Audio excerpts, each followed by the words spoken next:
राजा और उसकी 3 बेटियों की कहानी।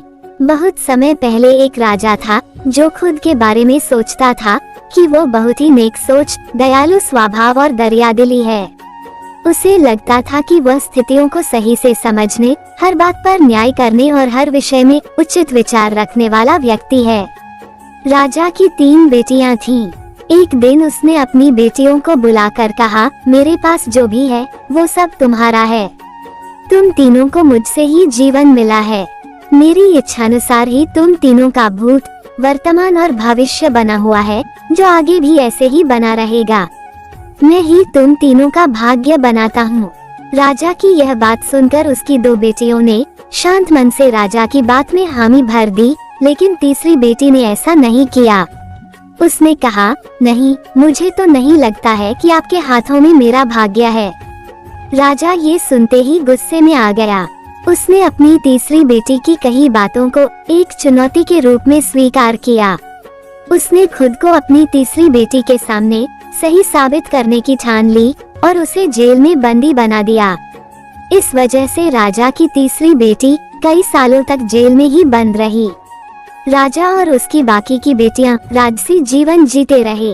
राजा मन ही मन सोचता है कि यह मेरा ही हुक्म है जो मेरी जिद्दी बेटी जेल में कैद है। लोगों को भी यही लग रहा होगा कि राजा का ही हुक्म है जो उसकी बेटी को ऐसा भाग्य मिला है। उसकी प्रजा के लोग भी यही सोचते थे। उन्हें लगता था कि राजा की तीसरी बेटी ने जरूर कोई गलत कार्य किया होगा, तभी उसे जेल में कैद करके रखा गया है। वरना कोई भी पिता अपनी बेटी के साथ भला ऐसा क्यों ही करेगा।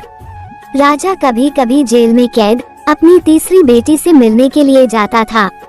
उसकी बेटी बहुत कमजोर हो गई थी, लेकिन अभी भी उसके विचारों में कोई बदलाव नहीं आया था। मगर राजा अपनी कमजोर होती बेटी की हालात और नहीं देख पा रहा था। एक दिन उसने अपनी तीसरी बेटी से कहा, इस तरह से तुम्हारा जिद करना मुझे बहुत गुस्सा दिलाता है। अगर तुम इसी तरह मेरी आंखों के सामने रही तो गुस्से में मैं न जाने क्या कर बैठूंगा। मैं तुम्हें मौत की सजा भी दे सकता हूँ, लेकिन मैं एक अच्छे दिल का हूँ, इसलिए मैंने सोचा है कि तुम अब मेरे राज्य के पास के ही एक जंगल वाली जमीन पर जानवरों के साथ रहोगी।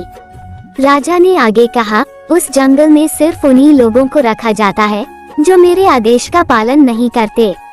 तुमने भी अपनी जिद की वजह से मेरी बात नहीं मानी, इसलिए तुम भी अब वहाँ मौजूद लोगों के साथ अपना पूरा जीवन काटोगी।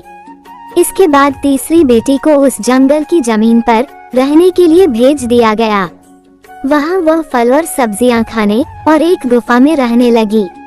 उसके पास पीने के लिए झरने का पानी और ठंड से बचने के लिए सिर्फ सूरज की धूप का ही सहारा था। राजा की बेटी ने अपने महल में अपने पिता का पूरे सम्मान के साथ स्वागत किया। उसने अपने पिता से उसके बुरे बर्ताव व फैसल के लिए कुछ भी नहीं कहा। जैसे ही राजा वहां बैठा तो उसे एक आवाज सुनाई देने लगी जो कह रही थी कि हर इंसान स्वयं ही अपना भाग्य बनाता है। कोई अन्य इंसान किसी और का भाग्य नहीं बना सकता। इसके बाद राजा को स्वयं ही अपनी गलती पर पछतावा होने लगा और उसने अपनी सभी बेटियों को अपने भाग्य से आजाद कर दिया। उसने अपनी तीनों बेटियों से कहा, भले ही तुम तीनों का भाग्य मेरे हाथों में है, लेकिन हर व्यक्ति खुद ही परिस्थितियों के अनुसार अपना भाग्य अच्छा व बुरा बना सकता है।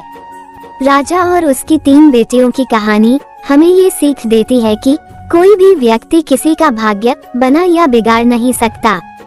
हमारा भाग्य स्वयं हमारे हाथों में ही होता है, जिसे हम अपनी सूझबूझ से बुरी परिस्थितियों में भी अच्छा बना सकते हैं।